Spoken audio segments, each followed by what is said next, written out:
Life Unrehearsed, brought to you by Lianas Senior Transition Support, helping you navigate home care and senior residences. Specializing in life transitions, home care, and the senior living industry. And I'm Corrie Matt, a clinical social worker and psychotherapist specializing in grief and loss. Coming up on today's show, it's Mother's Day weekend, and we're going to be celebrating moms. And we're going to kick it off with a very proud mother whose road to becoming a mom was not so easy. We'll be joined by Tarah Schwartz, who will be telling her story as outlined in her newly released memoir, Can't Help Falling, A Long Road to Motherhood. Well, speaking of motherhood, whether you're a mom, a grandma, a stepmom, a mother-in-law, a mom-to-be, a bereaved mom, or someone who plays the role of mom, we want to give you a tremendous shout-out and warm wishes today, and actually every day. Thanks for doing what you do so very well. And of course, I have to wish my mom a very happy Mother's Day. So I hope you're listening, Mom. And if you're not, why not? Happy Mother's Day, Mom. We'll see you tomorrow. And likewise. And to you, Corrie, happy Mother's Day. And I'd like lots of stepmoms, including my Stephanie. Happy Mother's Day to her. And of course, my mom, Corrie, we laugh. Our moms are our number one fans listening to this show. Yeah. So, Mom, thank you for listening and happy Mother's Day. And to all the moms out there. All right, Corrie, what do we have coming up on the second half of the show? Well, in keeping with this theme and celebration of Mother's Day, we're going to hear from two amazing grandmothers. We're going to highlight the things that they do, and you will not believe the accomplishments and just who they are. It's going to be a lot of fun. I'm really looking forward to that. But before we do that, we're going to start with, I'm very humbled to have Tarah Schwartz on the line with us today. She's going to be discussing her newly released memoir, Can't Help Falling, A Long Road to Motherhood. The book contains heart-wrenching, painstaking details of Tarah's ordeal with miscarriages, fertility treatments, and adoption. She grappled with all of them, all the while maintaining all of her professionalism on the job and not giving viewers any indication of the anguish that she had been going through. That's quite something. So it does give me great pleasure to welcome Tarah to Life Unrehearsed. Hello, Corrie. So lovely to be here. So, Tarah, for our listeners and those who don't know a little bit about this whole journey, can you share how it began? Oh my goodness, I guess it started, timelines are so hard. It started, when I was in my late 30s and I really wanted to become a mom, and I had been recently married, and, very shortly after I got married, I got pregnant, and then life changed because I was almost 5 months pregnant when I lost that first baby, and everything sort of happened after that over the course of the next 6 years. And you talk about the loss of your baby, Tarah. Obviously very emotional and lots of things, as you disclose in your book, that you were going through, that a lot of, at the time, listeners of CTV News didn't know what you're going through. So bring us through your journey. From what I understand, a couple miscarriages. And you tried other methods. So bring us through the journey of to the point where you finally ended up choosing adoption. But before that, what was your process with you and your amazing husband, Enrico?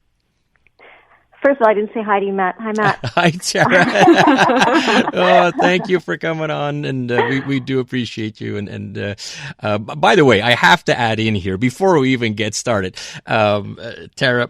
Congratulations on the book. You've done a great job. Tons of interviews. However, we have to mention you were chosen by the Globe and Mail as one of the Mother's Day books to read this weekend. And so, that is just fantastic. Oh, yeah, I was absolutely over the moon. Yeah, it was a wonderful review, and it's a cross-Canada paper. And for me, the whole point of writing the book was to reach out to as many women and couples that were going through situations that were similar to mine and my husband's. I wanted them to be able to see themselves reflected. I wanted to make sure that every emotion that they were going through was validated. I wanted them to be able to see a story similar to theirs, because I think when you are not living through infertility, miscarriages, I really think people don't understand how heartbreaking it is. It is absolutely heartbreaking. And I really wanted there to be a voice out there for them to be able to relate to. That was really my goal. And you certainly accomplished that. And so for listeners that haven't had a chance to hear the story or read the book, again, go back now through your thought processes years ago and where it brought you to today. Yeah, I think you never think it's going to happen to you. I think as a woman, you figure that when you're ready to start a family, when you're ready to become a mom, that you go through the steps and it happens. But so it's a really big surprise when all of a sudden you're struggling through the process and you can't make it work. Miscarriage after miscarriage, and then we decided to do IVF treatments, and that is an entire process in itself. It's a very difficult process. It's emotionally, spiritually, physically exhausting. And, that would work, and then more miscarriages to follow. But, I'm a journalist at heart, and ultimately I seek out information. So I learned about the whole adoption process, and I said, well, look, let's put our names on lists. I always wanted to have a baby and adopt a baby, so I started down that road. And, it took 2+ years before we even got a phone call back. So by the time somebody called us, we had been through such an ordeal, and they were like, are you ready to move forward with adoption? And we were like, okay. We didn't really know what was involved, but we thought, okay, there's going to be a baby at the end of this road. So we started walking down it. But I tell you, it was far more complicated and difficult than anything I had ever imagined. My gosh, I hear you, Tarah. And, we talked off air about the fact that I work with women who've had perinatal loss, stillbirth, miscarriage, as well as their partners in 2 separate groups. And so you are, God bless you for being that voice out there to put this topic even bigger on the community agenda. That is the voice of Tarah Schwartz, who has a newly released memoir, Can't Help Falling, A Long Road to Motherhood. And we are very grateful to be interviewing you today. I'm the therapist in this relationship. So I talk feelings, and I imagine there are a host of them that have come up for you. So in no particular order, let's start with guilt. Yep, guilt is a big one. Guilt is really big. I think that's part of the problem when you're living through it. You really do suffer in silence because we don't talk about it enough, and that's how it is with any stigma. It makes people uncomfortable, so the people living through it tend to just stay silent about it. But there was a lot of guilt, there was a lot of shame, there was a lot of embarrassment, there was a lot of frustration. It was just it's such a challenging time. And that's why I really am grateful for opportunities like this to be able to share those feelings, because it's interesting. Some of the people who have read the book that have reached out to me have been people who loved people going through, like friends or family members that said, I wish I had read this book when my friends and family were going through it. And one of the lines that really stuck out for me, a woman emailed me and said, had I read this book, I would have done more and I would have said more. And I was like, yes, that's it. So she wasn't going through, but her family was going through it. Her sister was going through it. Her friend was going through it. And she said, I wish I had read it earlier. And that meant a lot to me, because I was like, that's what I'm trying to get across. And it certainly resonates and comes across clearly, Tarah. And, I'm so glad you brought up, the guilt and the shame and the embarrassment, because when you just think about that, you have to be embarrassed about something like that. It's just not right.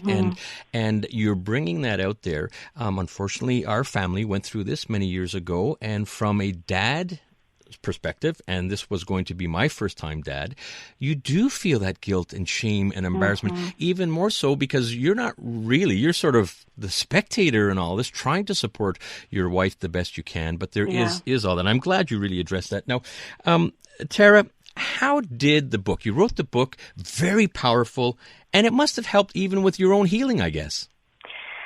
I wrote the book because I had so much to say. I had so much, and I just started writing.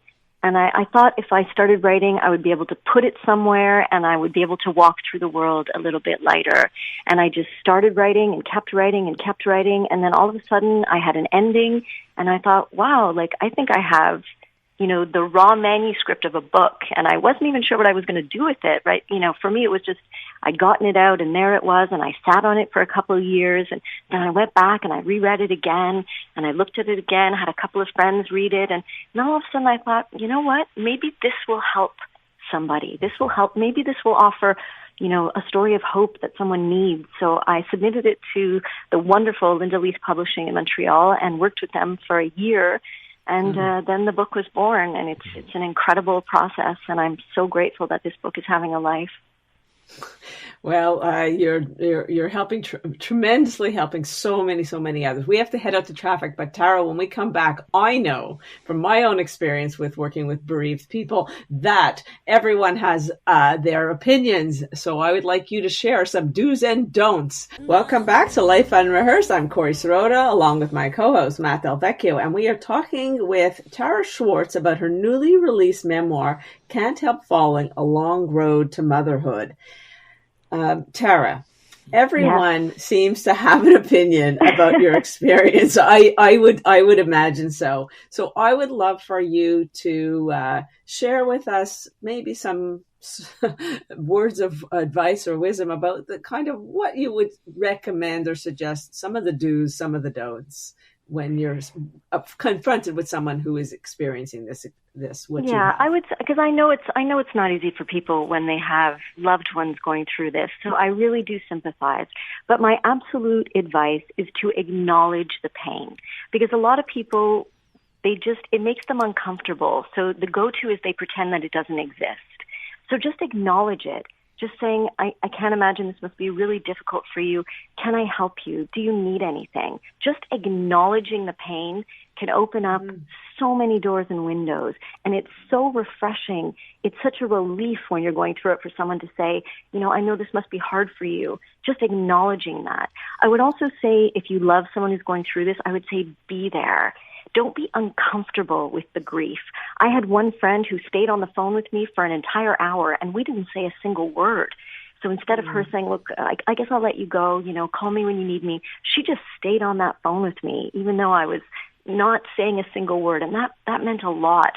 So just be with your friends, be with your loved ones, allow them the time to grieve, because there is no timeline on grief. I think it was you who said that to me, Corrie, and I loved it. Yeah. So just, and here are some quick don'ts for me. Please, and again, I understand that this is not easy for people, but I would say, don't go with the platitudes. So don't say things like, oh, I'm sure if you just relax, you'll get pregnant and everything will be okay. That just dismisses the struggle. It's not as simple as me just relaxing. It's way beyond that. And don't say things like, oh, you can always adopt, because people have no idea how difficult that process is. Or, you can be happy without children. I know that, but it doesn't mean that I don't want to become a mom. So just I would avoid saying things like that and just be there. Acknowledge how hard it is for that person, and your relationship will bloom, and it will be so helpful for the people going through it. So glad you're mentioning that. And I think, Tarah, it's almost as important to understand the don'ts as it is the do's. So acknowledge the pain and be there. But, and I think people are good-hearted. They don't mean to be insensitive, but it could still be hurtful. There's no doubt about it. And I think those are the two most important things. Just acknowledge and be there. And like you say, sometimes you don't even have to say anything, just the fact that they're there for them. It was an interesting thing to be on the phone for an hour with a friend, not saying a single word. Right. They just stayed there with me, and I was so grateful for that. Well, that leads to the next question. And we're talking with Tarah Schwartz here on Life Unrehearsed, Matt Del Vecchio and Corrie Sirota. And Tarah's kind enough to talk about her, her journey from a real roller coaster ride, Tarah, right? And from miscarriages all the way up to adoption. And, of course, we do want to talk about Sam. But just before that, in your opinion, how important is acceptance during this whole process? I think it's critical, but I think it's really, really hard to find. How do you accept something like this?